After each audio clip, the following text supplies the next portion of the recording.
स्वामी, स्वामी, हमारे पुत्र इंद्र और दूसरे देवताओं के साथ क्या हुआ? कुछ सुना आपने? हाँ, सुना देवी।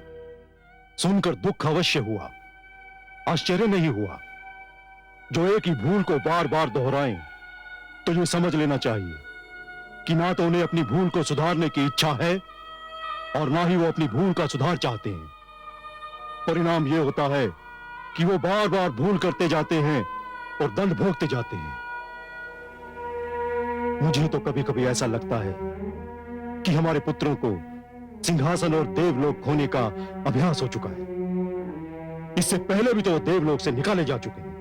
किंतु इस बार समस्या गंभीर है स्वामी।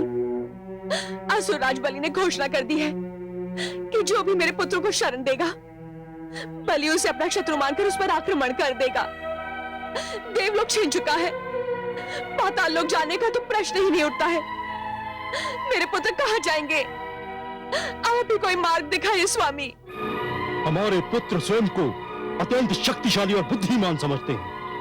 वो कोई भी कार्य करने से पहले हमसे परामर्श लेना आवश्यक नहीं समझते और फिर कोई ऐसा कार्य कर बैठते हैं जिसका परिणाम अच्छा नहीं होता। वो ये भी भूल जाते हैं कि भूल उनसे होती है और दुख हमें झेलना पड़ता है। अब सत्य कहते हैं स्वामी, किंतु हमारे पुत्रों पर संकट आए तो हम उनसे मुंह तो नहीं मोड़ सकते। हमें को कुछ सोचना है। मैं तो सोच सोच कर हार गई। आप ही कुछ बताइए स्वामी। यदि देवता मेरी संतान है तो दानव भी मेरी संतान है। इसीलिए तो कह रही हूं कि आप कुछ कीजिए। असुर माता दिति। असुर माता दिति मेरी धर्म पत्नी अवश्य है, परंतु वो आपकी छोटी बहन है। मेरी तुलना में आपसे उनका नाता अधिक पहले का है। देवी, आप स्वयं उनके पास जाएं। हो सकता है कि बड़ी बहन की दशा देखकर छोटी बहन का मन पसीज जाए। मेरे विचार में इसके अतिरिक्त और कोई मार्ग नहीं रह गया है।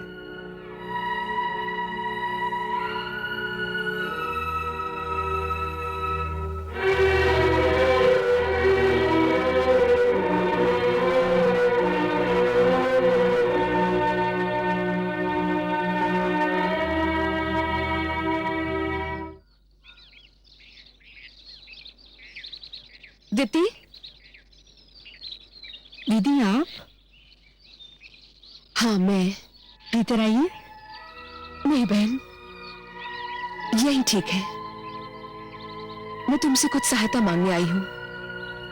मेरी बात को ठुकराना मत। ऐसी क्या बात है दीदी? बलि तुम्हारा प्रपौत्र है। ओह, तो ये बात है। बलि ने मेरे पुत्रों को घर से बेघर कर दिया है। और आपके पुत्रों ने बलि के साथ क्या व्यवहार किया था? उनसे भूल हो गई बहन। और ये भूल पहली बार तो नहीं हुई। आपके पुत्रों ने कई बार मेरे हृदय को अपनी भूलों से घायल किया है। मैं उन्हें भूलने का प्रयत्न कर ही रही थी, किंतु आपने आकर फिर उनका स्मरण करा दिया।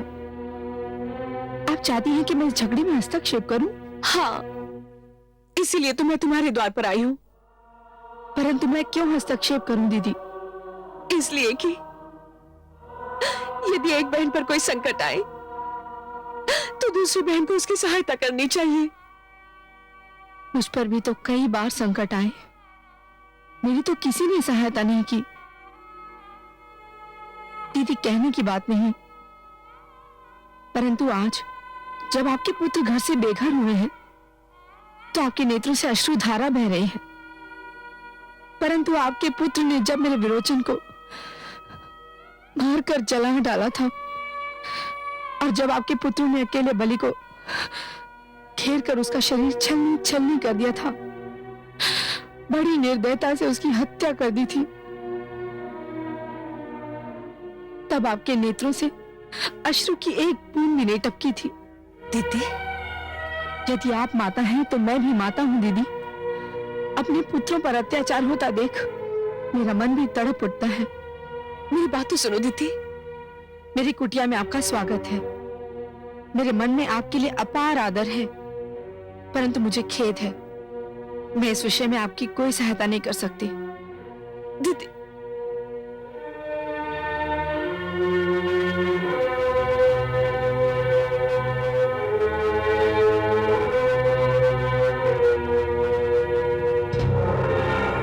देखा आपने महादेवी, देखा कभी कभी संतान माता को कितना स्वार्थी बना देती है।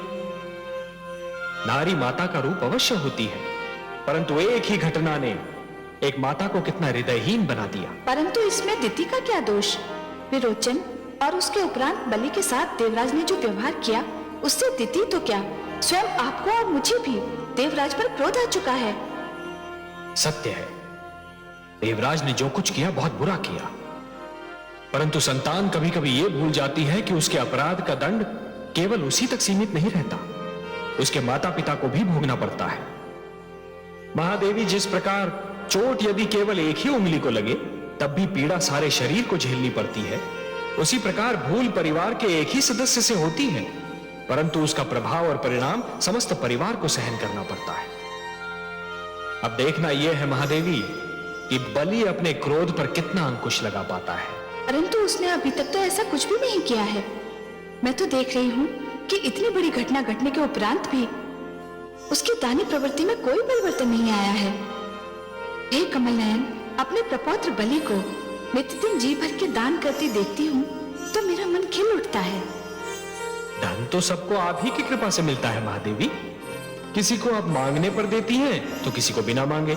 हाँ कमल नयन, परंतु जब कोई मेरा दिया हुआ धन निर्धनों को दान कर देता है तो मैं गदगद हो उठती हूँ।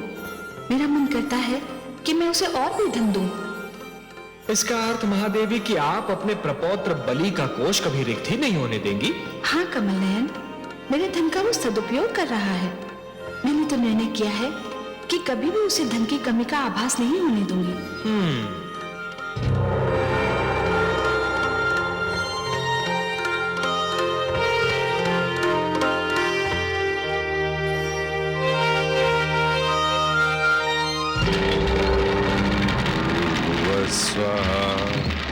तस्वितुर्वरेण्यं भर्गो देवस्य धीमहि धियो यो न प्रचोदयात् स्वाहा।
मुझे धन नहीं चाहिए सम्राट। प्रणाम देवी, मैंने आज पहली बार आपको देखा। कौन है आप? परिचय जानकर दान देना दान लेने वाले का भी अपमान है और दान देने वाले का भी। परिचय जानने की इच्छा का कारण यह नहीं था कि दान मांगने वाले का अपमान हो। आप कहिए, क्या चाहती हैं आप? मैं जो मांगूंगी क्या आप मुझे देंगे सम्राट? देवी, आप असुरलोक के सम्राट प्रहलाद के पौत्र के समक्ष खड़ी हैं, जिनसा दानी ना कोई जन्मा है ना कभी जन्मेगा। देवी, ये मेरे गुरुदेव का स्नेह है जो ये ऐसा कह रहे हैं, परंतु यदि मेरे वश में होता तो मैं इस संसार का सारा धन निर्धन और धनहीन लोगों में बांट देता। क्षमा भी? अर्थात क्या कहना चाहती हैं आप? मैं ये कहना चाहती हूँ कि क्या दानी सम्राट बलि किसी को क्षमादान भी कर सकता है? हाँ, तीनों लोकों में केवल देवताओं को छोड़कर मैं किसी को भी क्षमादान कर सकता हूं। माता लक्ष्मी की सौगंध, यदि केवल उन्होंने मेरी हत्या की होती तो मैं उन्हें क्षमादान कर देता, परंतु उन्होंने छल से मेरे निर्दोष पिताश्री की हत्या करके अपने आप को क्षमादान के योग्य ही नहीं रखा। देवी, आप किसके लिए क्षमादान चाहती हैं? केवल देवताओं को छोड़कर आपके बिना कहे मैं किसी को भी क्षमादान कर सकता हूं। माता लक्ष्मी का ये भक्त केवल एक दिन में ही अपना सारा धन दान कर सकता है। आप कहिए, आप क्या चाहती हैं?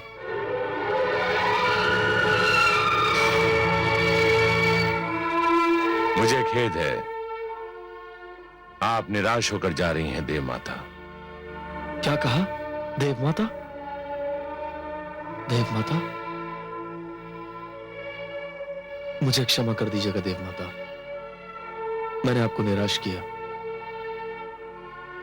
किंतु आप मुझसे आशीर्वाद लेने का अधिकार मत छीनिएगा देव माता।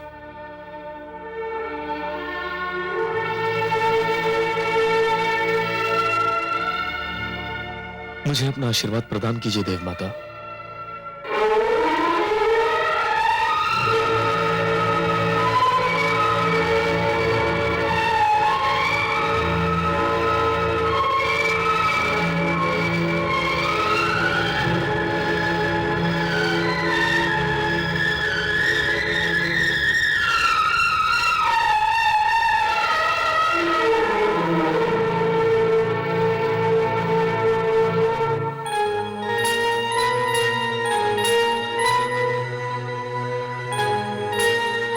हे माता, हे महादेवी, आप निर्धन को भी मुस्कुराकर देख लें तो वो धनवान हो जाए, और धनवान से रुष्ट हो जाए तो एक क्षण में कंगाल हो जाए।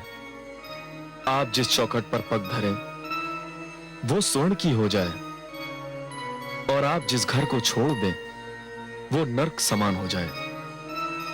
तीनों लोक में ऐसा कौन है जो आपकी कृपा दृष्टि नहीं चाहता? आप जीवन की सबसे महान आवश्यकता है, आप जीने का महानतम साधन है। संसार की सारी हलचल, सारी चहल पहल आपके बल पर है। आप प्रसन्नता का आधार है माते। मुझ पर सदैव अपनी कृपा बनाए रखिए, मुझ पर सदा अपनी कृपा दृष्टि रखिए। आपकी कृपा के बिना मैं कुछ भी नहीं हूं माते। मेरा यश कुछ नहीं, मेरा मान सम्मान कुछ नहीं। सिद्धि बुद्धि प्रदे देवी, भुक्ति मुक्ति प्रदायिनी, मंत्रपूते सदा देवी, महालक्ष्मी नमोस्तुते।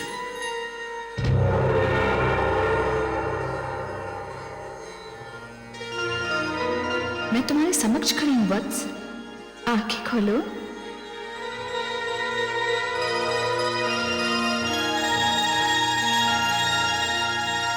माता, आप?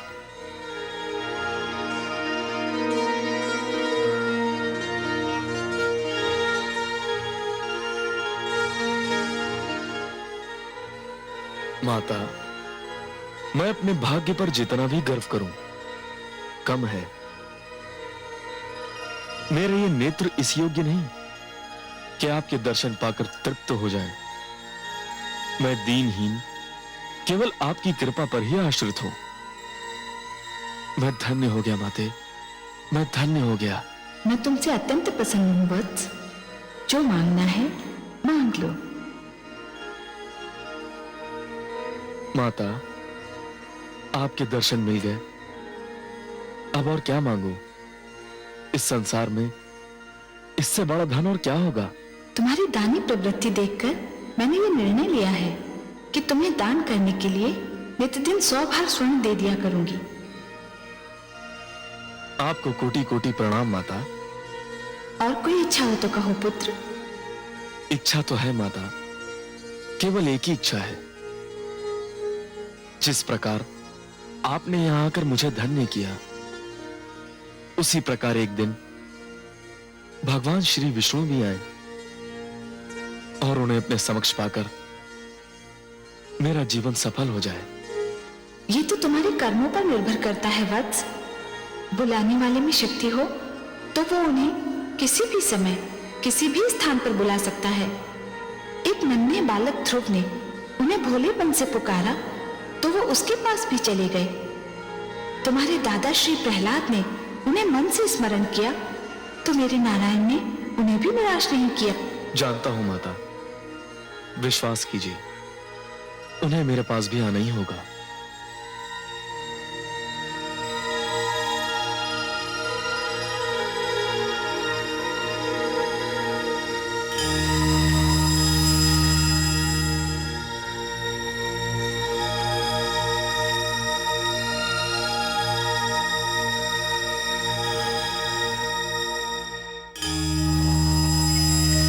नारायण नारायण।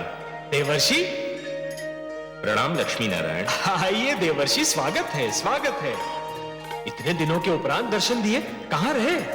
जहां भी रहा आपका ही नाम जपता रहा, आपका ही गुणगान करता रहा। हे प्रभु, ओम नमो भगवते वासुदेवाय जपने के अतिरिक्त मेरा और कार्य ही क्या है। परंतु माता के दर्शन नहीं हो पा रहे हैं। माता कहां चली गई? देवर्षि, आपकी माता को समस्त त्रैलोक्य में कृपादान करने से अवकाश कहां? वो तो चाहती है कि समस्त संसार में कोई भी व्यक्ति निर्धन ना रहे। जहां भी वो जाए स्वर्ण की वर्षा कर दे। सत्य कहा आपने। माता का हृदय इतना विशाल है कि वह धन बांटते बांटते नहीं थकती। परंतु एक बात है प्रभु, कह दूं? कहिए कहिए, वैसे भी कोई बात कहने से कोई आपको रोक थोड़ी ना सकता है देवर्षि, कहिए। माता के बिना विष्णुलोक अधूरा सा लगता है। कहां है वे? विष्णुलोक? देवर्षि, आपकी माता के बिना तो स्वयं भगवान विष्णु अधूरे लगते हैं। समस्त संसार मुझे लक्ष्मी नारायण अकारण ही नहीं पुकारता। देवर्षि, इस समय वो अपने प्रपौत्र बलि से मिलने गई है। बहुत प्रसन्न है वो उसके दान पुण्य से, उसे आशीर्वाद देने गई है। और आप तो जानते हैं अपनी माता का स्वभाव, जिस पर प्रसन्न हो जाए उसके भंडार भर दे। यह तो मैं जानता हूं लक्ष्मी नारायण, परंतु इसके पीछे आपकी क्या लीला है, यह जानने का प्रयत्न कर रहा हूं। अर्थात हे पद्मनाभ, एक और आपने देवताओं के सिर से हाथ हटा लिया है, दूसरी ओर माता बलि पर कृपा पुष्प बरसा रही हैं, और तीसरी ओर मानव लोक में देवराज और अन्य देवताओं की पूजा आरंभ हो गई है। मैं ये तो जानता हूं लक्ष्मी नारायण कि ये सब आपके संकेत पर हो रहा है, पर क्यों हो रहा है ये नहीं समझ पा रहा हूं। हे वर्षि, क्या प्रसन्न नहीं है कि जिन बेचारे देवताओं की पूजा बलि ने बंद करवा दी थी, उनकी कहीं तो पूजा हो रही है, कोई तो पूजा कर रहा है। आप तो जानते हैं देवर्षि कि हमारे देवराज इंद्र की एक बड़ी दुर्बलता है। उन्हें यह लगता है कि कोई उनकी पूजा ना करे तो उनका महत्व घट जाएगा। बेचारे देवताओं को कहीं तो आश्रय मिला, मानव लोक में ही सही। मैं जानता हूं कि आप मुझे अभी कुछ नहीं बताएंगे, किंतु हे लक्ष्मी नारायण, आपकी सुंदर हंसी मुझे बहुत कुछ बता रही है। अच्छा, मेरी सुंदर हंसी में आपको किसी कथा का आभास हो गया क्या? नारायण नारायण, आप नायकों के नायक हैं सर्वेश्वर, त्रिलोक की सारी कथाओं के जन्मदाता हैं। मैं तो आपके कथानक का एक छोटा सा पात्र हूं। कहानी तो नायक के मुख से ही भली लगती है। हे सर्वेश्वर, आपके मन में कौन सी कथा रच रही है, ये तो आप ही बताएं। आप ठीक समझे देवर्षि, एक कथा की रचना तो अवश्य हो रही है, पर उसका चरम बिंदु कब, कैसे और कहां आएगा, इसकी प्रतीक्षा तो स्वयं मैं भी कर रहा हूं। आप भी कीजिए।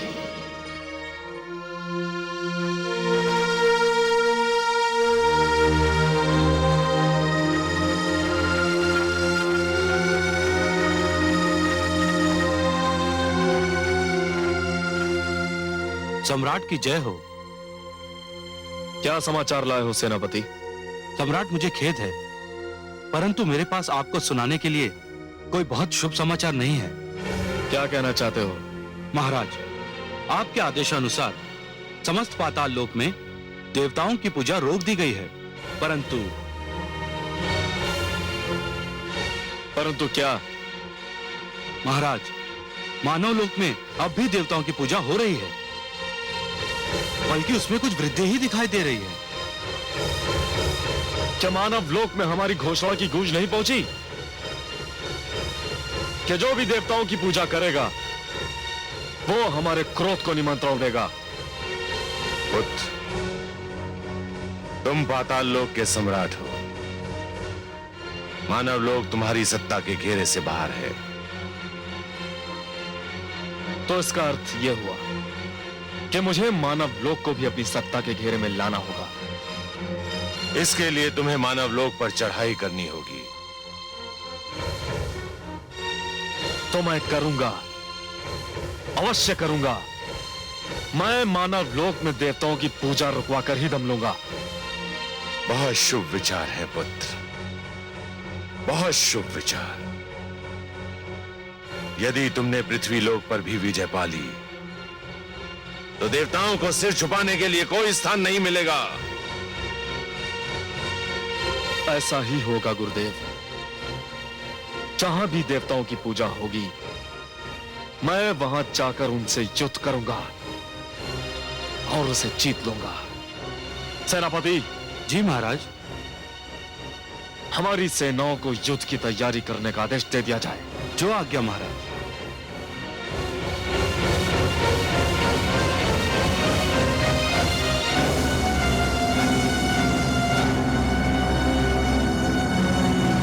ओम नमो भगवते वासुदेवाय। ओम नमो भगवते वासुदेवाय।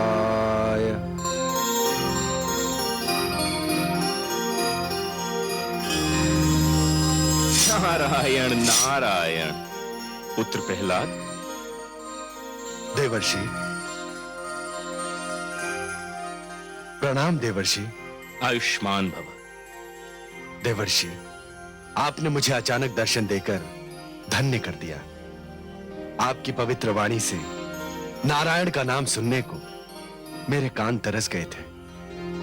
मुझ पर बड़ा उपकार किया आपने इस वन में पधार कर। मुझे भी तुमसे मिलकर बहुत प्रसन्नता होती है। तुम्हारे जैसे शिष्य की खोज मुझे इस वन से उस वन में फिराती रहती है। परंतु सत्य तो यह है कि तुम्हारे जैसा शिष्य मिलना बहुत कठिन कार्य है। मेरे जैसा शिष्य मिलना तो केवल कठिन है, परंतु आप जैसा गुरु मिलना असंभव है। मुझे गर्व है कि त्रिलोक के महानतम गुरु के चरणों की धूल से मैं तिलक कर सका। परंतु हे देवर्षि, यद्यपि आपका मेरे पास आना मेरा परम सौभाग्य है, परंतु मुझे विश्वास है कि आपका आना अकारण नहीं है। ऐसी कोई बात नहीं है शिष्य। मुझे ये तो ज्ञात है कि संसार को त्याग कर संन्यास ले लेना बहुत महान कार्य है। मैं तो ये जानने के लिए भ्रमण कर रहा था कि संन्यास का सबसे बड़ा लाभ क्या है।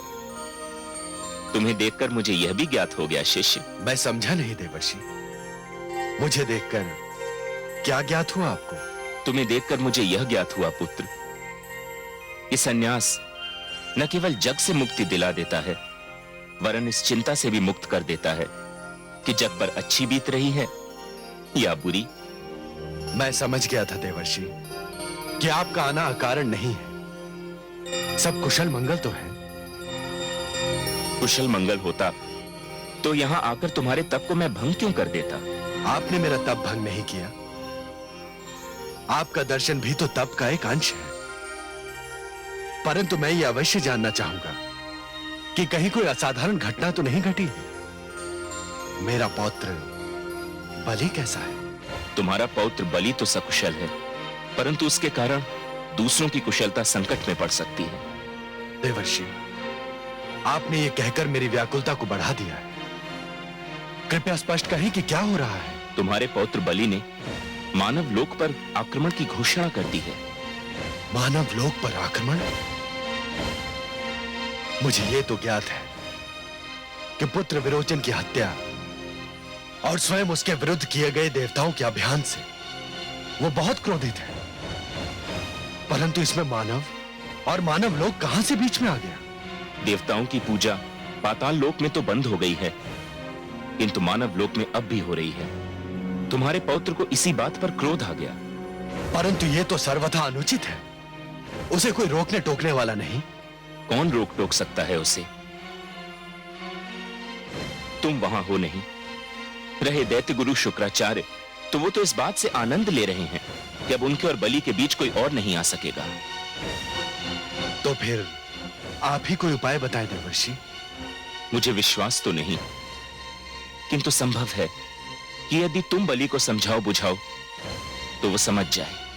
यदि यही मार्ग रह गया है तो मैं इस वन को छोड़कर असुर लोक अवश्य जाऊंगा। मैं रोकूंगा उसे इस अनर्थ से। नारायण नारायण।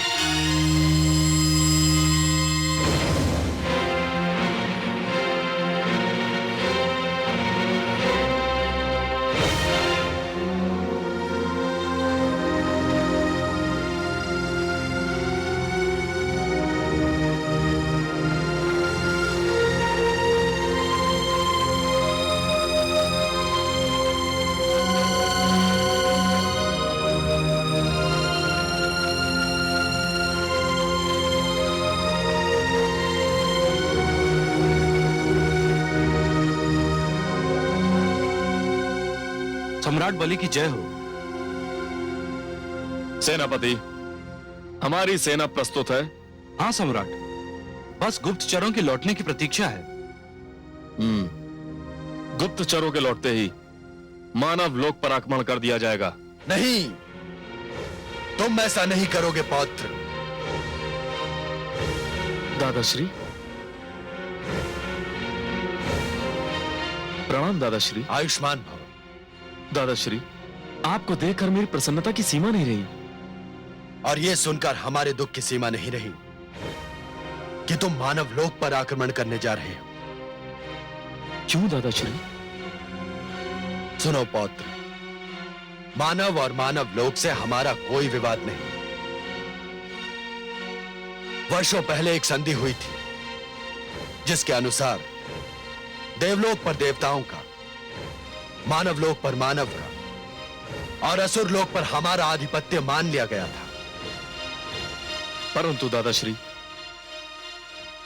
पिताश्री और मेरी हत्या के उपरांत देवताओं ने उस संधि की धज्जियां उड़ा दी और तुमने देवलोक पर विजय पताका फहराकर उसका उत्तर दे दिया।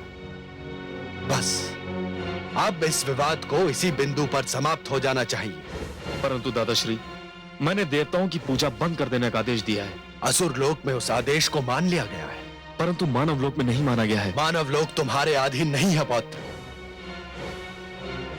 तो मैं उसे अपने अधीन करूंगा। यह तुम्हारी भूल होगी दादाश्री, यह देवताओं का अंतिम दंड होगा। पौत्र, अपने और देवताओं के झगड़े में निर्दोष मानव को लपेटना न्याय संगत नहीं होगा।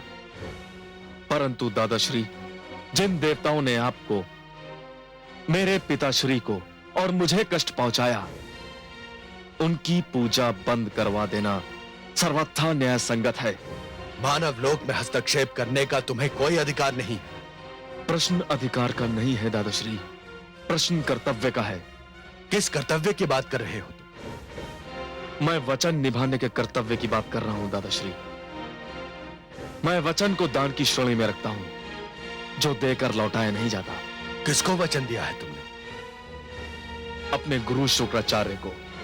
मैंने उन्हें वचन दिया है कि मैं मानव लोक में देवताओं की पूजा बंद करवा कर ही दम लूंगा।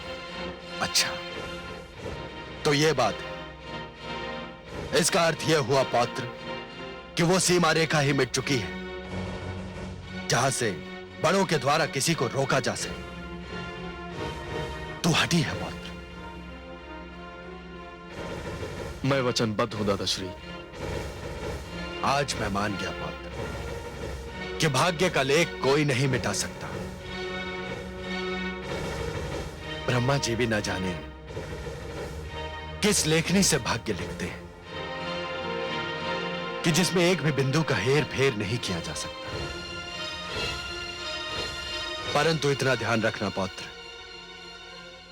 कि तुम मानव लोक की सीमा की ओर नहीं, अपने पतन और विनाश की ओर बढ़ रहे हो। और मेरा दुख ये है कि इसका परिणाम जानकर भी मैं तुम्हें नहीं रोक सकता, नहीं रोक सकता।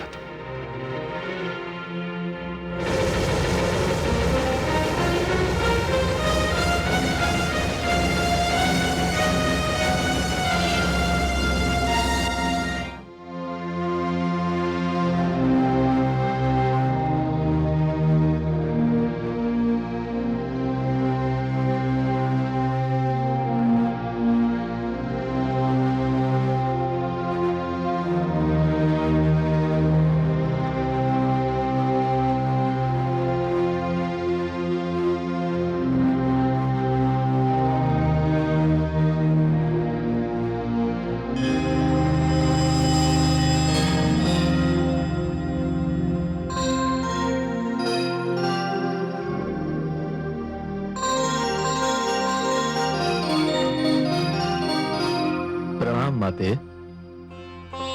वत्स, तुमने अपने दादा श्री महान भक्त प्रहलाद की बात न मानकर अच्छा नहीं किया। मैं मानना चाहता था माते, परंतु दादाश्री ने आने में देर कर दी। बाण धनुष से निकल चुका था। मैं अपने गुरुदेव को वचन दे चुका था और अब मेरी मृत्यु हुई, मुझे मेरा वचन निभाने से रोक सकती है? नहीं वत्स, केवल मृत्यु नहीं, विवेक भी रोक सकता है।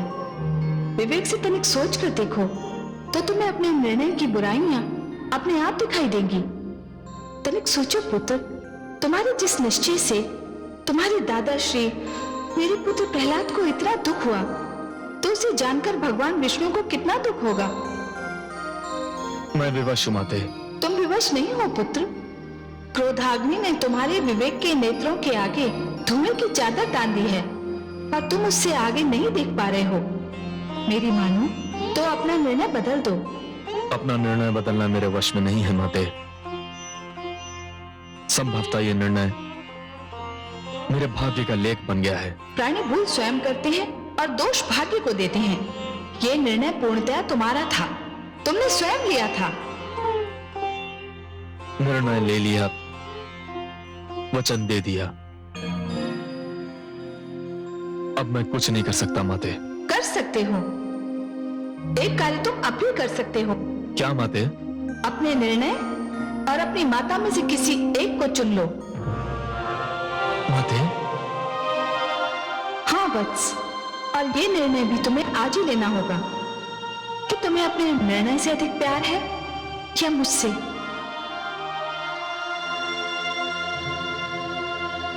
तुम्हारे इस मौन को मैं स्वीकृति समझूं या अस्वीकृति?